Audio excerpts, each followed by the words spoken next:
Todd Power Ranks City Signage. Yeah!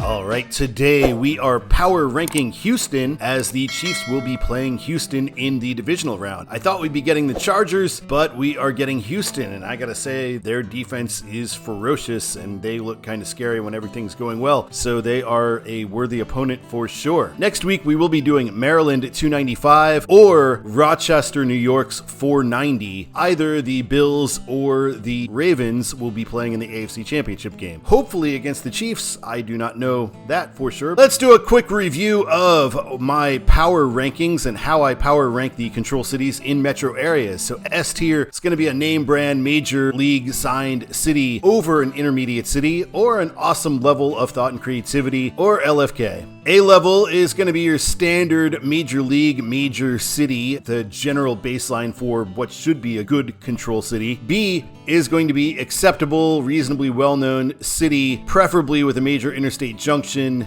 B is also the default for inbound control cities. Therefore, every Houston and downtown sign on this episode would automatically be classified as B. C would be nearby mid-sized cities or secondary market, mid-sized city with no interstate junction or a useless one. A or S tier cities that are signed too soon, we don't see any of those in Houston, or a B city when a better choice is available. D is going to be suburbs in the same market on a 2-digit interstate, but not on a 3-digit interstate. F is going to be a small town that no reasonable DOT could expect anybody outside of the region to have any knowledge of. And L, of course, is for Lyman. You're watching Control City Freak. This is the YouTube channel where we talk about highways and the places that they're signed to go to. If you dig this kind of content, why not give us a like?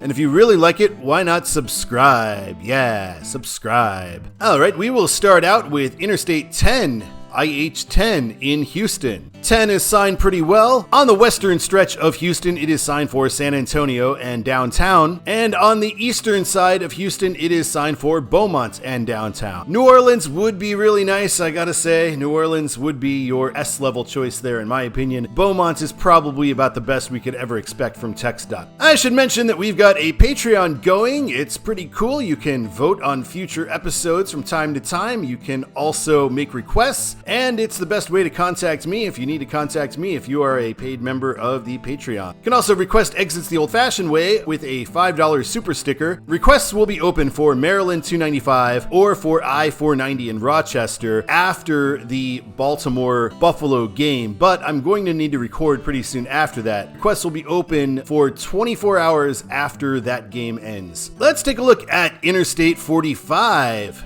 Interstate 45 northbound is signed for Dallas, and that is actually a big swing, kind of real hit. This is the only time Houston is really signing a metro that is the equivalent of itself. They're big timing here. There are intermediate places that they could sign, like Conroe or whatever on 45. Signing Dallas is a great choice. Southbound, of course, for downtown on the north end of Houston. In the southern end of Houston, we are getting north for downtown on I-45, south for Galveston. Galveston is not a huge place, and also it's really not that far away, but there's not really anything else you could possibly sign for southbound I-45. So I'm going to actually put Galveston in A tier in this case, where it would normally be a lower tier city, just because it's really the only option. Interstate 69, dudes. Well, here's where things start going awry.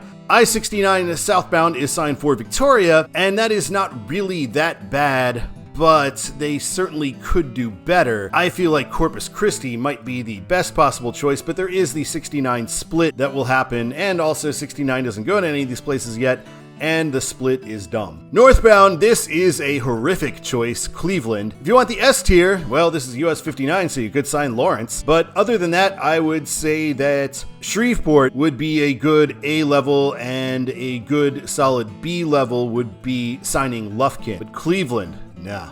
Let's look at Interstate 610. I did an Interstate 610 video just a few weeks ago. You can check that out right over here.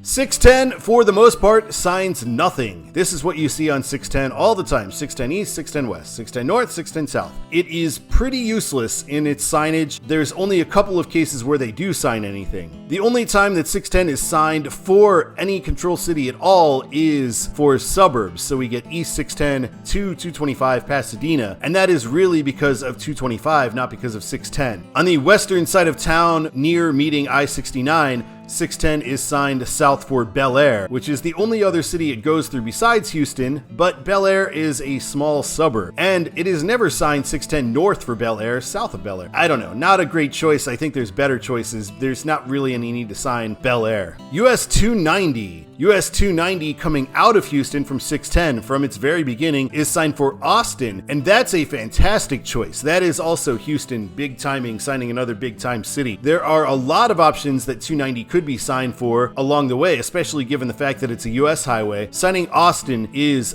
absolutely an S tier move. Let's look at State Highway 288, a pretty major road in Houston.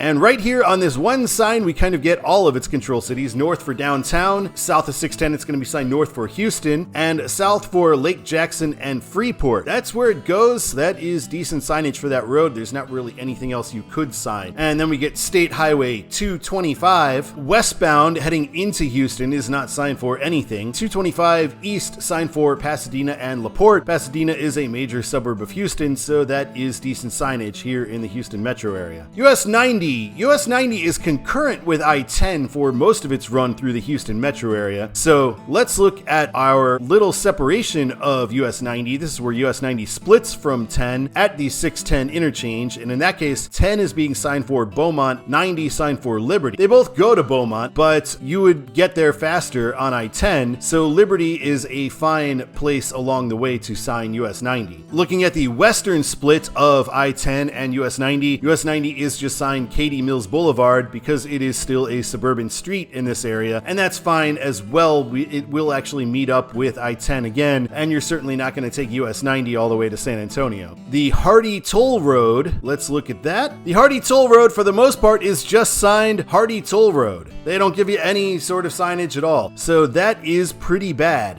The one good sign I could find on the Hardy Toll Road was coming out of Intercontinental Airport. The Hardy Toll Road is signed south for downtown and north for Woodlands. That is fine to be signing it that way. From 610, Hardy Toll Road should be signed for the airport. And beyond 610, let's take a look at the loops. There are many loops in Houston, so we've got the outer loop, Texas 99, the Grand Parkway, is only ever signed Grand Parkway. Awful. Beltway 8, the Sam Houston Parkway, is only ever signed Sam Houston Parkway or Sam Houston Toll Road. Some people requested that I do the Sam Houston Toll Road for this episode, but that's not going to happen. I will never do the Sam Houston Toll Road or the Grand Parkway simply because they're not interesting. They don't sign anything at all. They have no control cities on there. The whole thing is just Watterson Expressway all over again. It's awful.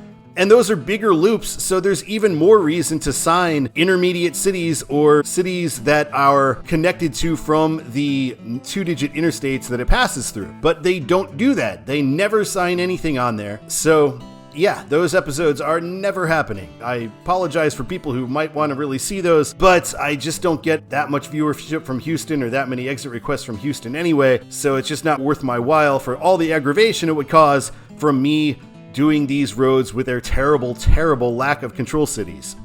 All right, let's take a look at Todd's the way it should be for all of these control cities, and this is assuming all inbound roads are signed Houston or downtown. For I-10, I think they do a pretty good job with San Antonio, and then I think New Orleans really would be awesome if they signed that. That would be my choice. Beaumont is acceptable. I-45 is perfectly done with Dallas and Galveston. I-69 is not well done. Victoria, there is some use in that, and once I-69 is built out, I understand signing that, but signing north for Cleveland is never good. Should be Shreveport, in my opinion. US 290, I do believe should be signed for Austin as it is. The Hardy Toll Road should be signed for Airport, Northbound, and Woodlands. And then for these other loops, for 610 for the most part, and for the Sam Houston loop, and for the Grand Parkway loop, literally anything, sign literally anything would be better than signing nothing. To classify all of these in a tier list, I decided S tier. Dallas and Austin are absolutely S tier, and great signage, great job by Houston and TxDOT in these circumstances.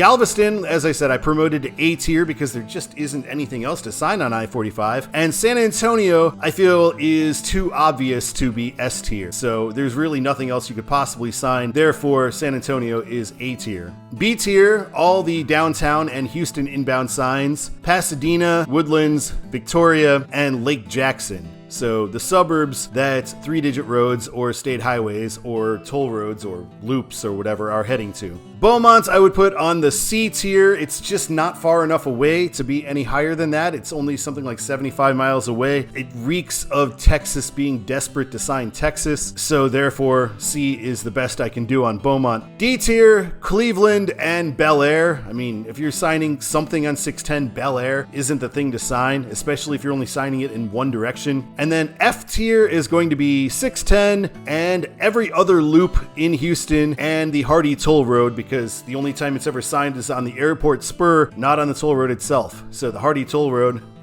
does a bad job. Overall, because of having two decent S-tier cities, I'm going to rank Houston as a B-. I did really strongly think of making it a C, just because they do such a bad job with the loops, but that's kind of what TxDOT always does.